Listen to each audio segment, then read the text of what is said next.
barrier. And then I think language in Africa can also be seen as a barrier, and local content. So local content really needs to be developed for it to be really used by all the consumers. We are marking 20 years of AfricaCom this year, and record-breaking numbers, and really the amount of technology that we've been exposed to at this AfricaCom supersedes any other we've seen before. Let's project forward for a second to 20 years from now. So imagine it's November of 2037. What would you like to see in place in the space that ensures inclusivity? Very, very interesting question. What we need to fight for now is accessibility. What we need to fight for now and advocate for is inclusivity, is affordability. So putting it 20 years ahead, I would say, whereas if we had to fight now, if by then it could be just part of the standard operating procedures, part of the standard processes of organizations, working in the technology field, where you don't have all of those barriers, where it's really just a thing of, you know what, there's no divide anymore. Yeah. Everybody's got access to devices, everybody can participate in education, in employment. There's absolutely no gap. That is, even for the elderly, you know, big font, whatever the accessible features are, because the population is also getting older. And we also need to talk about that and advocate for that. So taking forward, my hope and dream would be that by that time, it's just inclusivity for all. It's not about thinking about it, having lots of meetings about it. It's just there. It's part of what we need to produce. It's our responsibility as the ICT industry to say, this is what we've got, to give people in the community, to empower their lives, to enhance the quality of their lives, and to enable each person, disabled or not disabled, to be able to participate in society and to have a quality of life. Certainly has been most inspirational. Let's start the fight today. Let's start it right here at AfricaCom 2017, so that in 2037, when we come back to Cape Town, South Africa, we know that this is something that we don't have to discuss anymore because it is part of everyday living. Thank you very much, Karen. Thank you for joining us this morning. Pleasure. Thank you.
AfricaCom is the most important show in Africa.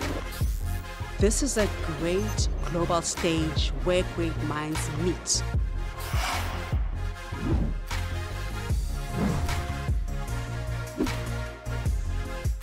AfricaCom is the most important event in the African continent.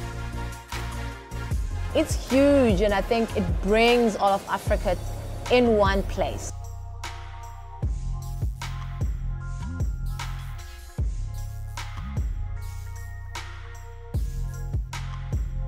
We'll say hello, we made partners, and therefore tomorrow will be wiser than we were yesterday.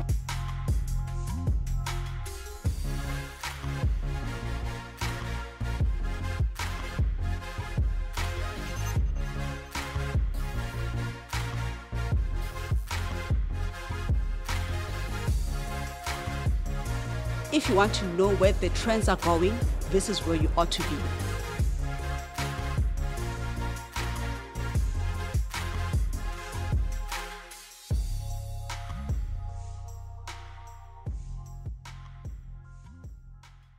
Welcome to AfricaCom TV at the 20th anniversary of AfricaCom, already a record-breaking AfricaCom with more than 15,000 people coming to do business. And one of those people who's here to do business is Paul from Huawei. Have you had a wonderful time? Look, I think, do I have a wonderful time? I'm a little bit under the weather, but let me tell you, it's my first trip to Cape Town. I've been coming to South Africa many times and to a lot of different parts of Africa and the world. And I must say that Cape Town, you put on fabulous weather for us. So how could it not be, possible to like the place? 15,000 people. I'd love to say that that's because of my, but certainly it's the event, the hosts, all the sponsors. Wonderful event. It's early days, but what have been some of your highlights so far? Look, we just kicked off, I think you mentioned just before I came in that yesterday we had a product launch, so the P10 and the Mate 10 products from Huawei. So, if you're plugging, it's obviously, it's a device that we promote. But perhaps more importantly is the connection. Why do we have events like this? It's terribly important. And I don't think of Africa region. I think of Africa really as the growth engine for the world over the next 20, 30, 50 years, to be quite frank. And if we don't hold events like this, then it's not going to be possible for Africa's voice to be heard. Yeah. And so why do I, what do I get out of it? That's probably the first thing that I noticed was from the panel discussion, the comment that came that, Africa is terribly local, regionally, but terribly local. And that needs to be promoted, I think, to the rest of the world. You have a lot of great things here and it needs to be exported. Not too long ago, you were presenting the Visions for Africa keynote presentation on the digital society fueling new growth for Africa during the next decades. For those who were not in the auditorium, what were some of the highlights? So I only mentioned three key components, and the first one was really to look at the trends. So what are the trends, the behavioral characteristics of people? And Huawei coined a phrase about 4 years ago. We call it ROADS. Real-time, online, anywhere, do-it-yourself, social. This is a behavioural characteristic that's been created largely since 2007 because of the iPhone and the platforms and LTE and all of these things coming together. The second one is really to show that Africa, the population, will be increasing over the next 8 to 10 years by about 25 or 30%, largely urban, largely youth-driven. But a large portion of Africa is still unconnected. Either they don't have a mobile phone, 57%, or they're not on the internet, for example, 3/4 of the people, or they have no broadband at all. So they're opportunities that we need to solve. I say opportunities we need to solve because we can't make an opportunity without fixing some of the intrinsic problems. And so that's really what I was then doing. That was the first scene setting. The second component was to try and tell the audience or give the audience 6 case studies, practical examples of companies, MTN, SAT, Safaricom, Vodacom in Africa who are making certain successes. And then to summarize by giving 3 simple steps on how we should be able to do these things from connection to digitalization to monetization. And I know everybody thinks that when vendors come to these programs that we're here to sell. My job is to make market space. Huawei has become a leader over the last few years. And as a leader, with a leader comes responsibilities. So what's the responsibility of a company like Huawei at events like this or globally? First of all, it is to give, I think, knowledge so that we can all be better informed to make the right decisions so that you don't invest inappropriately. How can Africa, we need education programs, we need health programs, we need job creation. How do we do those things? There are good examples from all around the world. And so we encourage this type of information and knowledge sharing. In terms of sales and money, that will come later. Yeah. But first we have to develop markets together. You've been in this game for 30 years. What have been some of the, I suppose, evolutions in the business, in Africa particularly, that have left you wonderfully surprised? All right, so I can remember being here in Africa in the mid-90s, in fact, many times. In fact, I'm probably one of the few people who've ever been to Somalia.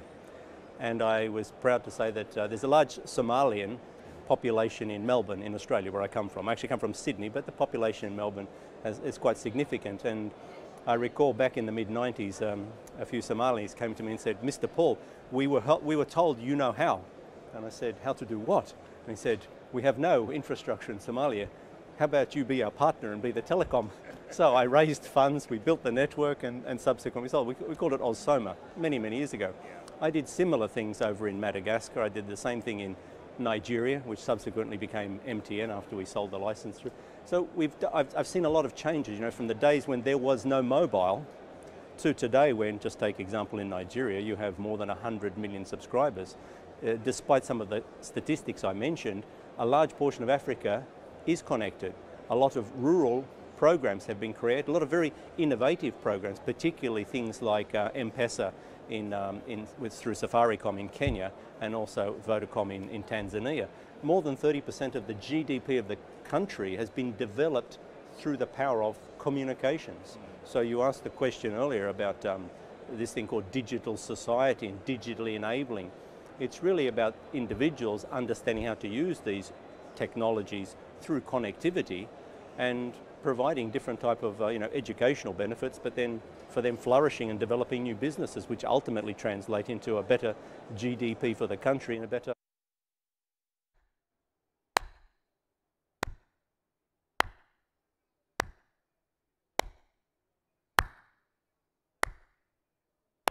Do you know Huawei actually started our business outside China in a couple of key areas? One was in Russia, which was some basic reselling, and the other one was in some of the northern parts of Africa, Algeria and in the Middle East. Okay? And the reason we did that is because it was terribly difficult and nobody else would come here. But also we saw the opportunity. So we tried to do things. Mr. Ren, the founder, Ren Zhengfei, he had a vision, a different type of way of doing it. Let's not try and compete with the people who are stronger and better than us. Let us apply our capabilities to those who need us. And let us learn together. And then let us develop the right skills together, the right products together. We had a lot of, so we learned a lot. We learned a lot from Africa. We learned a lot by doing business in some of the most difficult markets. And we're proud to say that we still invest in Africa, as opposed to perhaps others who have not been. So we know the margin is less. We know it's more difficult. We understand it's very challenging. But you know, Huawei does this. You know, we had to do it in rural China. We've been doing it in sub-Saharan and northern Africa since 20, 25 years now. What future developments are in store? Look, the world is changing very, very quickly. You know, the power of computing and devices, miniaturization and things like this, it's developing, as you know, virtual reality, artificial intelligence and all of these things. So where is the world heading towards? You know, the world could go on to 12 billion. The world could implode at 9 billion. There are a lot of discussions going on between, you know, such learned people as Stephen Hawking and others about the dangers of things like artificial intelligence without having the right sort of standards and infrastructure that allow these types of discussions to be used for humanity as opposed to by those who perhaps see a different version. And I think Huawei's participation in this coming from a very strong R&D background. You know, we have 185,000 people, more than 80,000 of them are R&D. We spend more than $15 billion US in R&D. We're the highest contributor. So we use this to do a couple of things. One is intrinsic, or we call it intrinsic R&D, so intrinsic intellectual property, those things that really matter. 4G standards, 5G standards, optics. Then we moved into other areas such as graphene, into batteries, battery management, I'll say, you know, in terms of lithium oxide. We moved into artificial intelligence to try and take what we have learned to try and put them into these algorithms. We've diversified from fixed network, wireless network, core network, software, you know, into other areas like AI. We now understand the reason it's so important to collaborate. It's terribly important. The new direction of business is through collaboration. It's through ecosystem development. And that's why Huawei now faces some interesting challenges. Becoming the leader, you have obligations. So how do we lead the industry? And it's not just the telecom, it's because all the industries are becoming more blurred. And therefore, we have a more difficult job, I would say, from a company that grew up from China with largely technical Chinese experts to now a company that still has an average age of about 35, can you imagine, but now covers 170 countries globally and makes about $90 billion. How do we now change? You know, the board of Huawei, what we call the EMT, the executive management team, is always challenging everybody in Huawei to try things in different ways, unique ways, new ways. and trying to share components rather than we take all the profit ourselves, because we've realized if we share it with you, you're probably more likely to be a partner. And I think that's really the direction of how the world is changing. It's becoming more partner ecosystem based as opposed to a few companies dominating.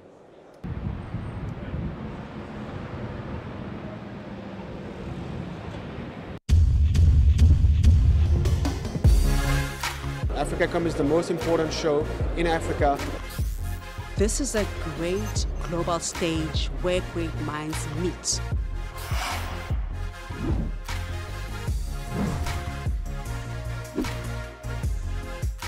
AfricaCom is the most important event in the African continent. It's huge, and I think it brings all of Africa in one place.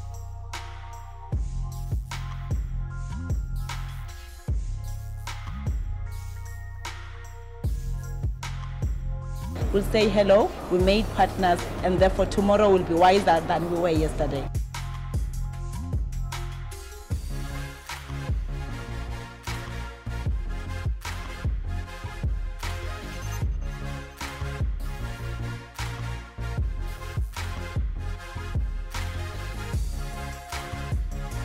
If you want to know where the trends are going, this is where you ought to be.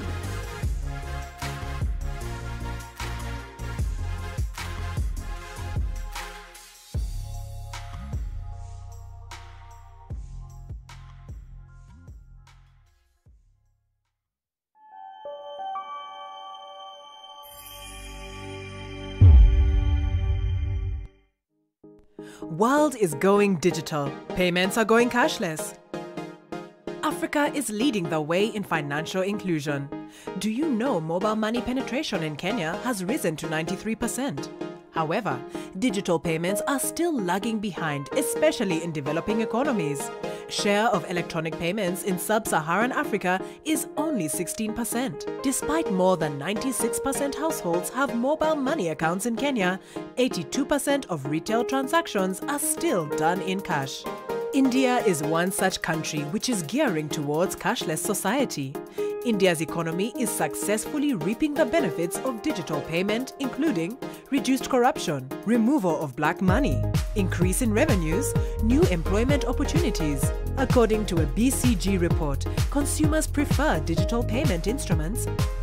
As you can comprehend, that offers and rewards are as important as convenience in driving usage amongst customers. And the triggers for merchants to start accepting digital payments include convenience over cash, 24/7 access, competitive advantage, marketing, customer usability, and increasing sales. 75% of merchants state increased sales, which indicates that the promise of increasing sales is as important as convenience in driving acceptance among merchants. At Ocharge, we are building an ecosystem of consumers, merchants, and advertisers, which can enable AfricaCom is the most important show in Africa. Sales for merchants in a sustainable way. For users, a single destination wallet to seamlessly pay for airtime, utilities and bills at merchants while collecting loyalty and rewards for continued usage. For merchants, an acceptance network at the POS to conveniently accept digital payments with the ability to target relevant users on the network with targeted offers and incentives. For advertisers, a unique channel to push marketing campaigns and drive measurable engagement and sales impact. What makes Ocharge stand out from the crowd? Ocharge creates the most compelling and comprehensive value proposition in mobile payments for the consumer. It is the only payment network that drives foot traffic and in-store sales for merchants. Most small businesses need to grow their sales in a profitable and sustainable way. We believe that bringing payments and marketing on the same platform can significantly improve the effectiveness of any marketing campaign and contribute towards a more sustainable and inclusive retail economy. Download Ocharge application available at Google Play Store.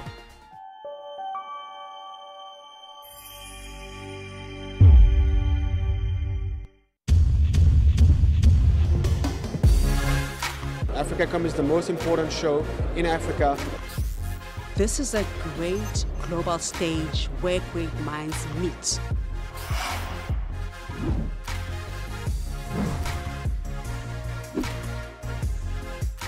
AfricaCom is the most important event in the African continent.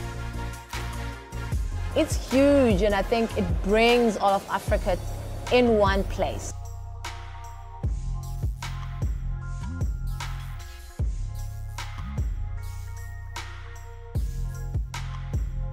We'll say hello, we made partners, and therefore tomorrow will be wiser than we were yesterday.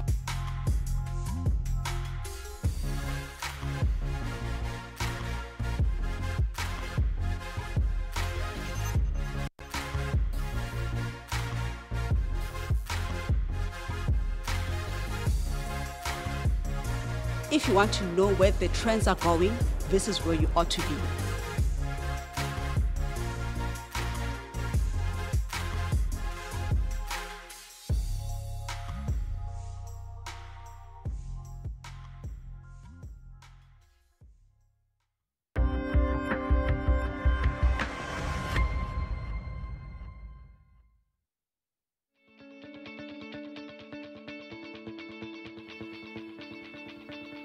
AfricaCom is all about telecommunications and technology. It's the biggest tech event in Africa and the biggest Africa-focused tech event in the world.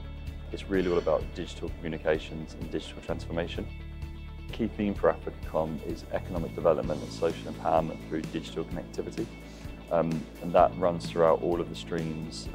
It's what makes AfricaCom quite unique as an event. I think it's the sense of purpose that we share with our attendees and our clients, is that using digital as a force for good.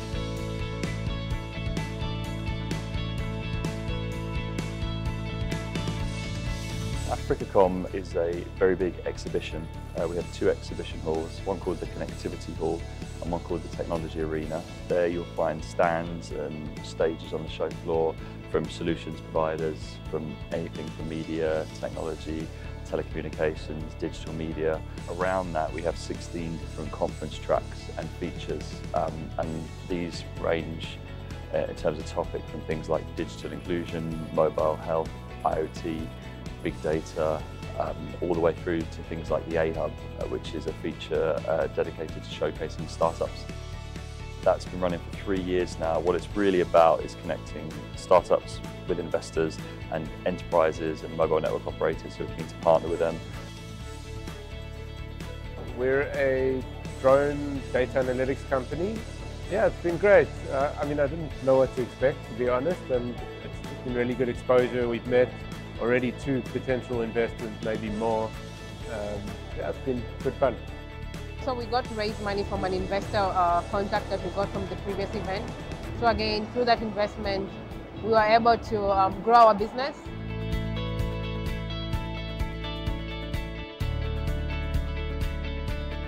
Effectively now, AfricaCom takes over Cape Town for a week, and we have things like the A-Fest, our live music event, our awards ceremony on the Wednesday night. So a week packed with social features, networking features, learning experiences. We've obviously always been based in Cape Town, so the show is aligned with Cape Town, and Cape Town is aligned with digital transformation in Africa. A-Stars is a relatively new feature for us. It's a leadership program for people under the age of 30. The idea is to equip these people with the skills they need to progress in their careers in a world of digital transformation. The skill set of C-level nowadays is very different to what it would have been 20 years ago.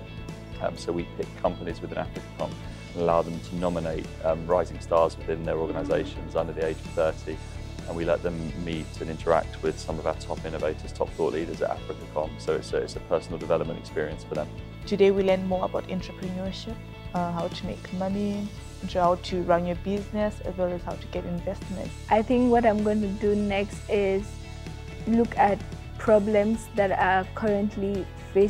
are currently facing in Africa, and think of solutions as a young leader on how could I participate in solving these problems. For our 20th anniversary, we launched the Technology Arena, which is a brand new exhibition hall. We're really excited when CTICC announced the plans to build this, because for us, for a long time, we've reached capacity in the existing space we had. Clients like AfricaCom, whose own shows are actually extending and expanding, mean that there's additional business for the CTIC. If one looks at our new expansion, that wouldn't have been possible if our clients weren't growing. We can't grow if our clients don't grow.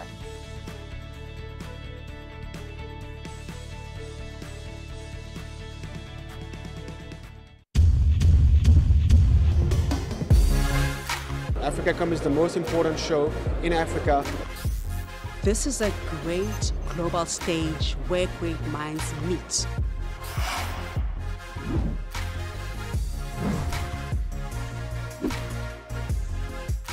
AfricaCom is the most important event in the African continent.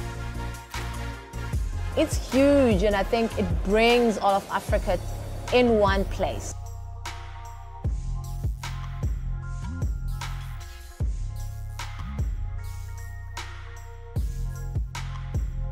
We'll say hello, we made partners, and therefore tomorrow will be wiser than we were yesterday.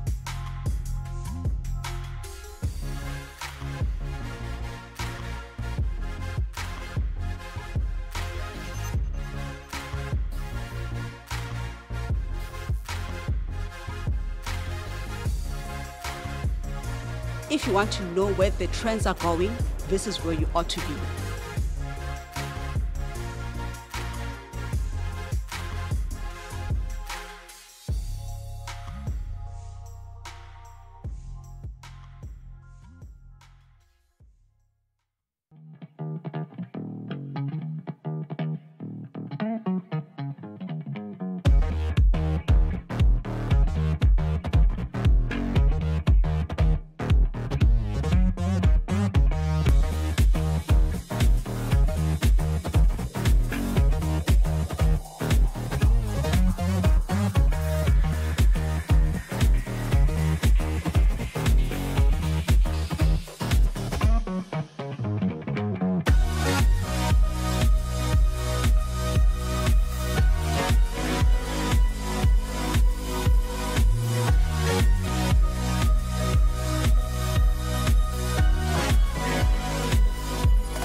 The beat is pumping at Shami Beach Club, baby! What better place to come and have an awesome conference and meet amazing people?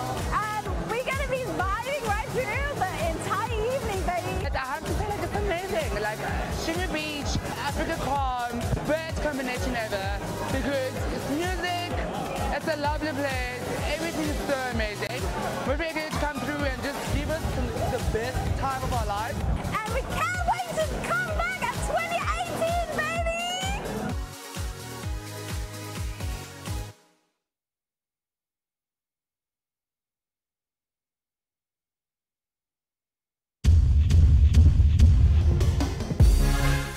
AfricaCom is the most important show in Africa.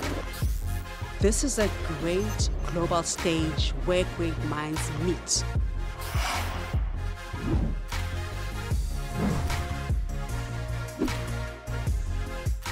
AfricaCom is the most important event in the African continent. It's huge, and I think it brings all of Africa in one place.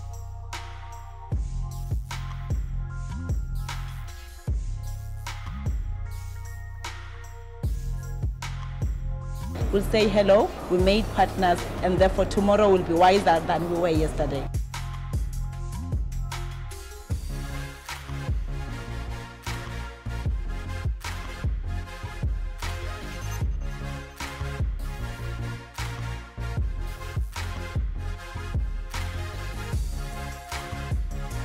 If you want to know where the trends are going, this is where you ought to be.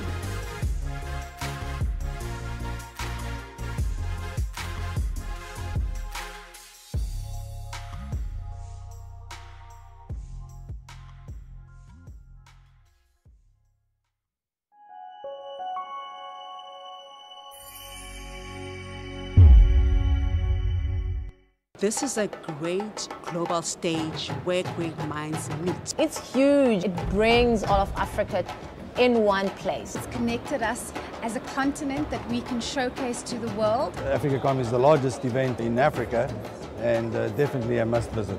If you're in the ICT space, if you want to know where the trends are going, this is where you ought to be. I believe in coming to Africa. If I am going to sell and participate, I need to be here.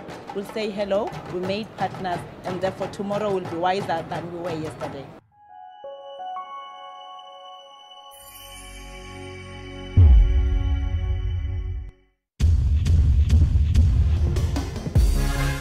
AfricaCom is the most important show in Africa.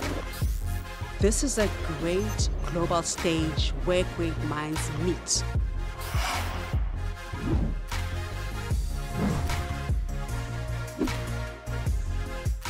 AfricaCom is the most important event in the African continent. It's huge, and I think it brings all of Africa in one place.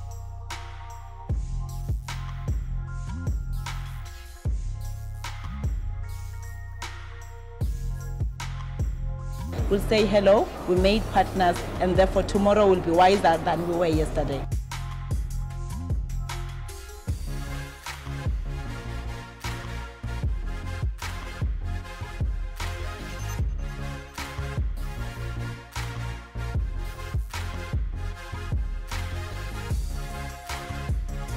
If you want to know where the trends are going, this is where you ought to be.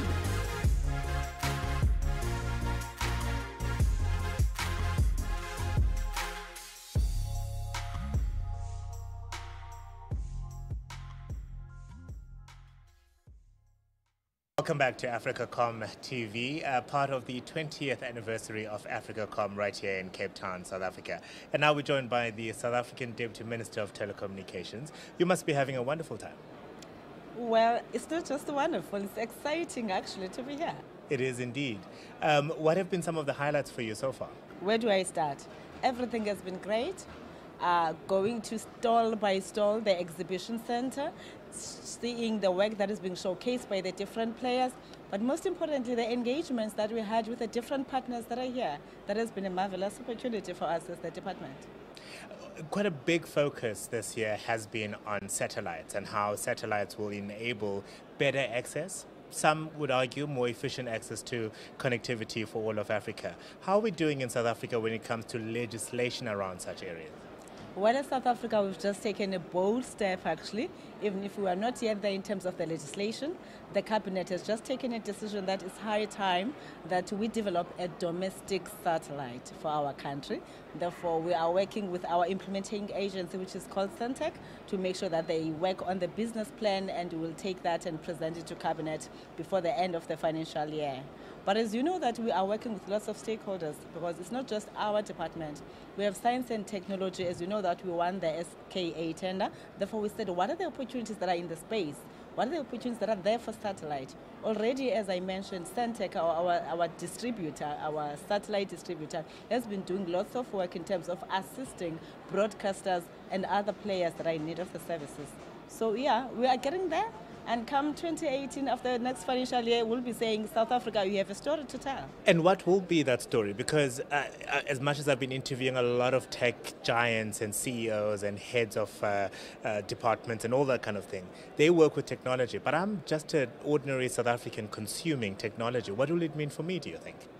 That story will be that for the first time, South Africa has produced its own satellite.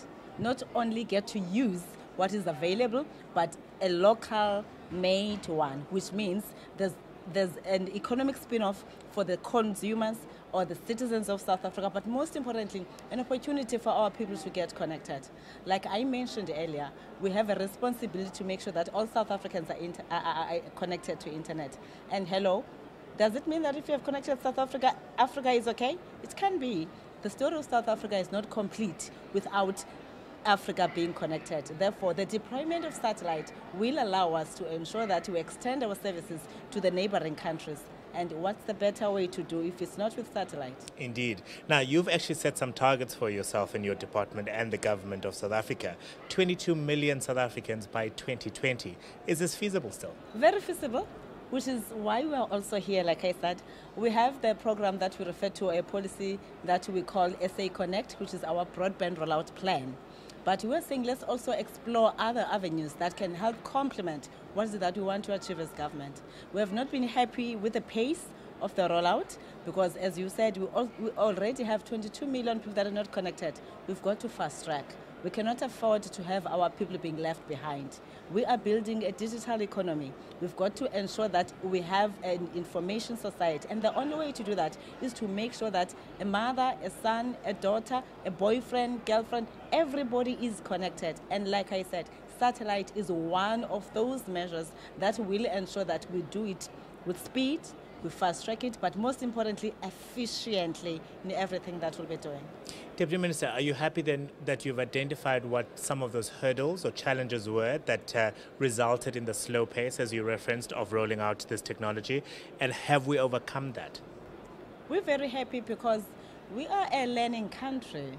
Of course, at times we get to be exposed to particular programs and products, and therefore we tend to think these are the best. But with experience and time, then you're able to identify this is good, this is not good, this is good but will not take me to the desired results within the particular defined time.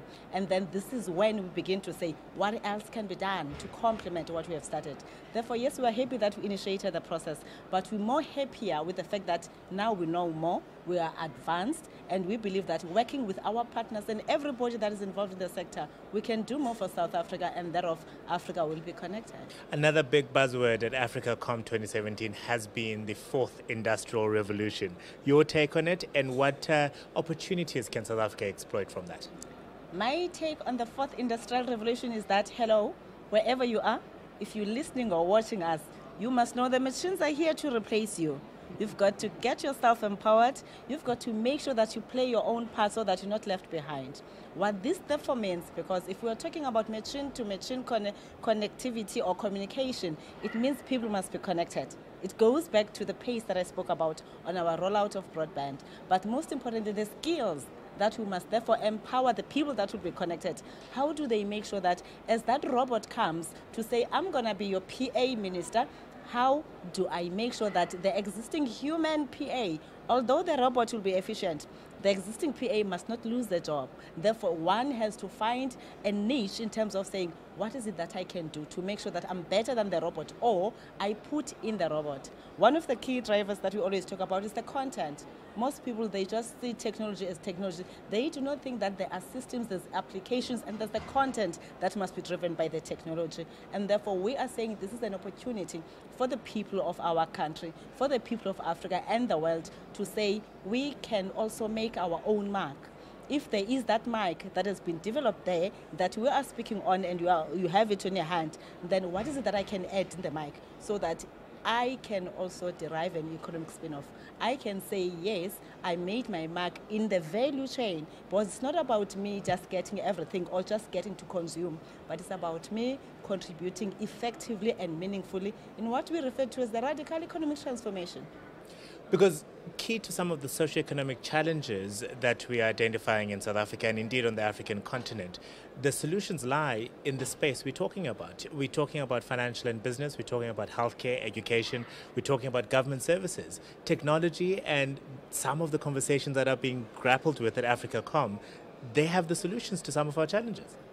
They have the solutions, but remember what I said earlier, it lies with an individual, the person first. The person has to know how to use whatever technology that is there.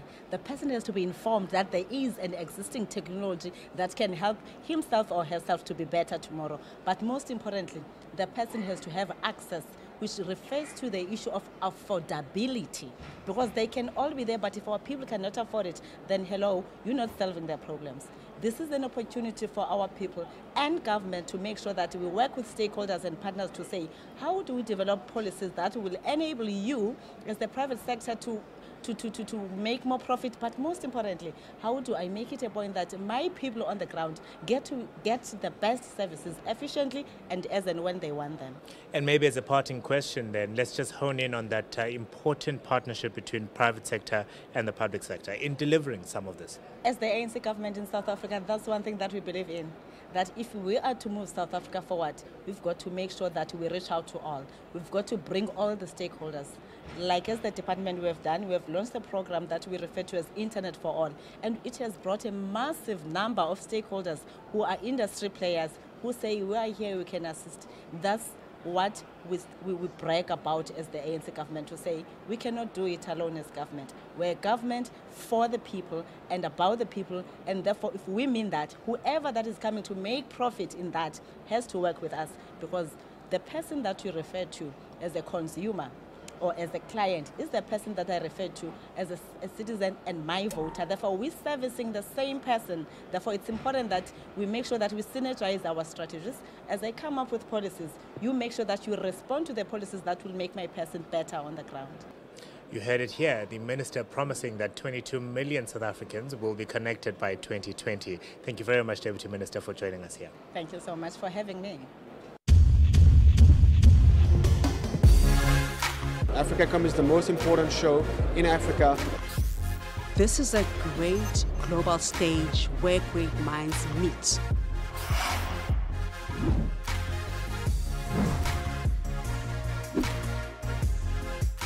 AfricaCom is the most important event in the African continent. It's huge, and I think it brings all of Africa in one place.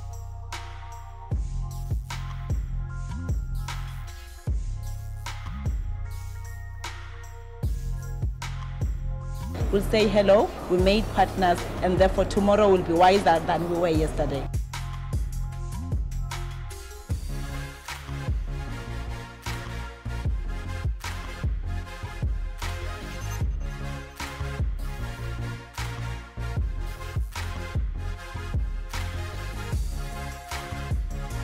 If you want to know where the trends are going, this is where you ought to be.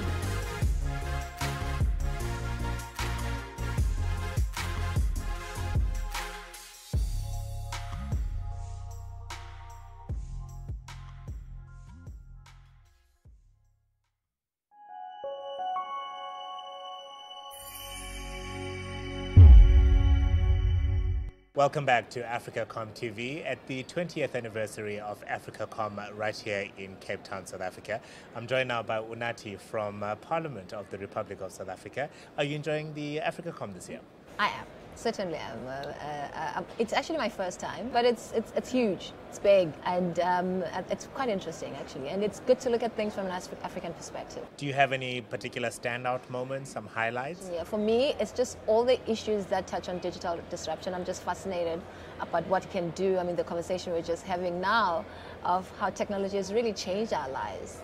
You know, I think it's all fascinating in that way. In fact, let's go straight into then your discussion. You are participating in a keynote address on developing a winning ICT strategy for your organization in the fourth industrial revolution. What is a winning ICT strategy?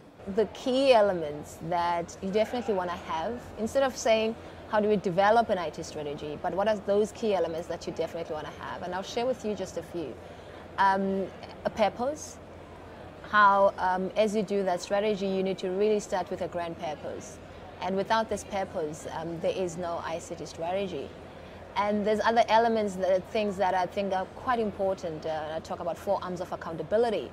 IT people tend to not always understand who their customers are. For an example, I could say I'm in Parliament and my customers are HR, or my customers is finance, but really my customers are the citizens of the country, because that's who Parliament lives for Parliament of the people. But so if you worked in a bank, your customers are the customers of the bank.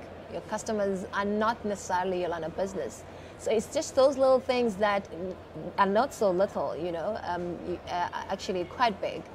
So, and there's also a demand side of IT and a supply side of IT, and there needs to be a very strict synergy between the two. So I shared 10 this morning, but those are just some of them. And just to pick up a little bit more on the second one, because that is quite key. As a citizen of the Republic of South Africa, you're right. I'm your client. I need to be able to have access to Parliament digitally, and ultimately that's who you are serving. And that does shift the paradigm, doesn't it? As in implementing a strategy, coming up with one as far as ICT is concerned. Yes, absolutely. I mean, that's what I must be married to. I mean, all of us that walk in there, we exist to do that. And not that I'm here to speak about Parliament, but absolutely on the point. So the citizens of the country in this instance, so if you were working for BMW, it will be the people that buy a BMW that are your customers. And this, I can tell you, and I can guess, 6 out of 10, I think IT divisions would get this wrong. They may even know it, but in behavior, it's not something that's always in their mind. And you need to get the entire team to buy into who's our customer, who are we trying to speak to. And yes, we worked with a number of partners. I'm talking externally and internally to get those services out to the customers. And today, with digital disruption being here, I mean, you talk about digital democracy, you talk about accessing things digitally. People want information now, and they want it at the palm of their hand. So that's why my cell phone is always with me. In fact, the other panel discussion you're participating on was on digital disruption and communication. AfricaCom is the most important show in Africa. This is a great global stage where great minds meet. It's on Ivy League education that nobody wants to fortune for, but she's wanting AfricaCom is the most important event in the African continent. Professors of schools like Columbia, it's huge. Harvard, schools like Princeton, to people who otherwise would never have access and never be able to get into those schools. So every industry is affected by this. So these are entrepreneurship opportunities right in every industry. Education is one of those that sticks out for me. I mean, in South Africa, for instance, look what Uber has done.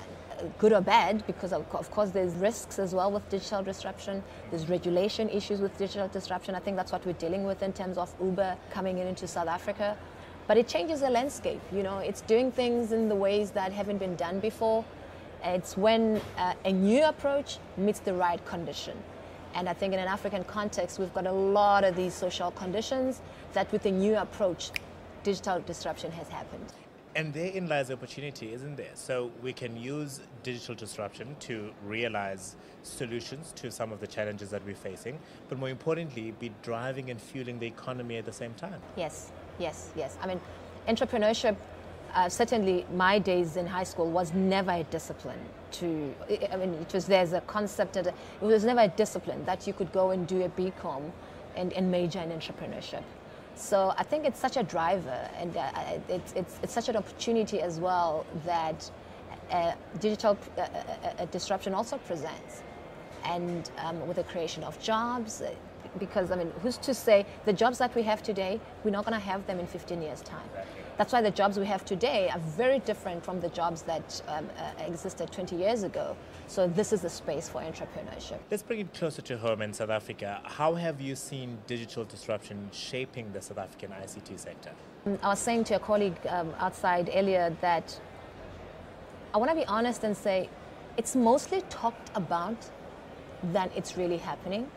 Of course, I mean, back in the day, you and I have cell phones now. We have app on our phones. We've got ways we can contact each other that are fairly easy, okay? But there's a whole lot more about digital disruption. One of the issues that we have in South Africa is that of access.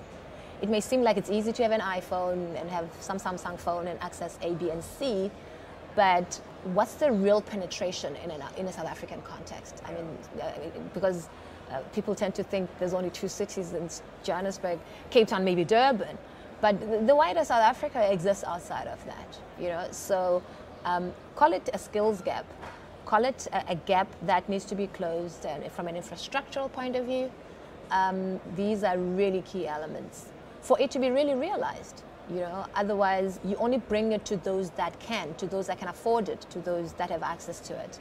So access is a big challenge for us.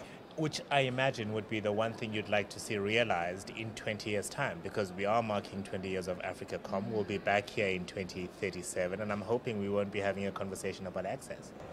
I think it definitely won't be. It will be interesting. I wonder how we're all going to look like. Maybe you're going to be, you know, interviewing one of the robots. You've seen the robot that's been given a residence in Dubai. Maybe you'll be interviewing a robot. I think it will look very differently from what it looks now, you know, and everything is going to be following the revolution. It's, I say, impossible almost to even imagine what it's going to be in 20 years' time. But what I hope for, I hope South Africa finds a way to use digital disruption in the way that's going to benefit South Africans. I understand there's risks associated. I understand there's fear at times. People are worried, where's my data going and things like that. But I hope South Africa would have found ways that's really going to benefit people living in South Africa and hopefully solve a lot of our social ills through technology. Well, thank you very much for your insights. I'm certainly hoping that we're going to realize some of what you envision for 20 years from now. Thank you very much, Unathi, from the Parliament of the Republic of South Africa. You're listening to AfricaCom TV right here at the 20th anniversary of AfricaCom, where business happens.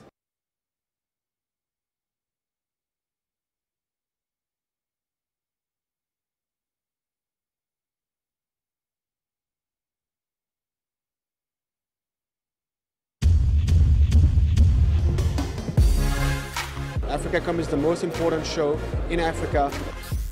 This is a great global stage where great minds meet.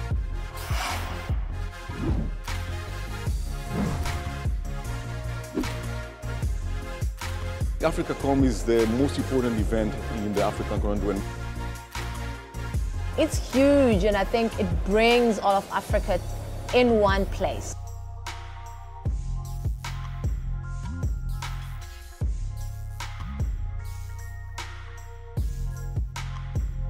We'll say hello, we made partners, and therefore tomorrow will be wiser than we were yesterday.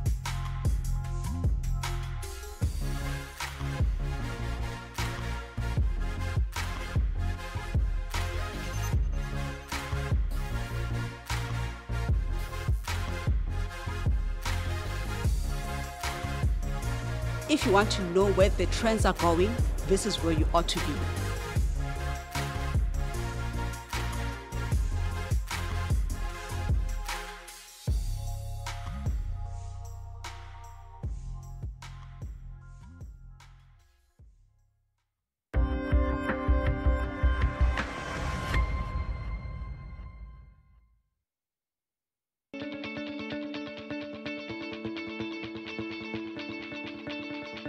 I think the local impact of AfricaCom is really important in terms of the good it does, the positive impact of a show like this. I think that's critical for us. That's something we really enjoy, and it's something that makes AfricaCom unique. I think we feel that sense of purpose, so do our community.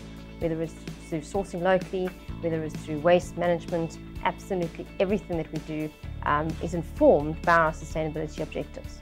We build a lot of stands, and in building stands we often design in fabric banner print. It's a really good way to print, as well as obviously quite sustainable in terms of being able to reuse the prints. So either clients can keep their prints and reuse them going forward on the next show, as well as donating the fabric to organisations such as Sealand and having that fabric reused. We're based here in Cape Town, and we make bags and accessories from various different waste materials. We take a polytwill material that they supply us and we use it for the lining of our bags. We make probably around 30 different styles of bags, essentially. Why waste material? Because there's so much of it. It's a huge abundance. You know, we have big industries in South Africa and around the world that basically they use these things and then they use them once or twice and then it gets thrown out, you know, and it ends up in our landfills and in our oceans. While we generated 600 metric tons of waste last year, 502 tons of that metric waste was actually recycled. That's the equivalent of 72 African bull elephants. So that's how we calculate here in Africa. But we can only do that by working with our clients such as AfricaCom, who have been, you know, absolutely phenomenal in terms of making sure that we are able to create partnerships with other communities and ensure that waste is actually not taken to landfill sites and that it's recycled to benefit local communities. We're also grateful for CCTIC for the wood donation that they are giving to Mother tonight. The ladies that work here, most of them are single mothers and they can't afford, actually to buy building materials and stuff. So it helps them a great lot because they, some of them stay in the shacks and so they use the boards and they have cupboards built for them. And so a lot of the people also come, they come and fish boards and they line out their homes with these boards because winter was very, very cold. We have a project that we are running now where we are making a table where the dogs can have their water and their food. So the wood is going to help us greatly because some of the wood we will also use for that project, and that will be to help sustain the organization.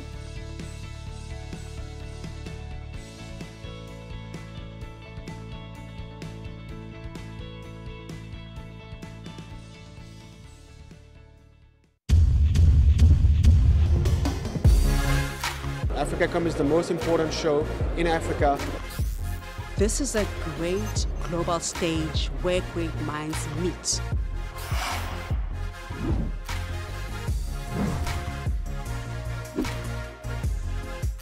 AfricaCom is the most important event in the African continent. It's huge, and I think it brings all of Africa in one place.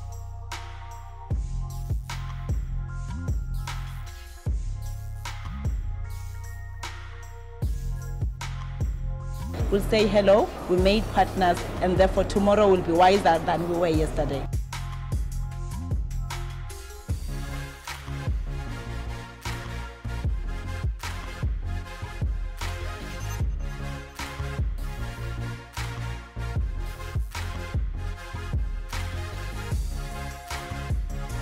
If you want to know where the trends are going, this is where you ought to be.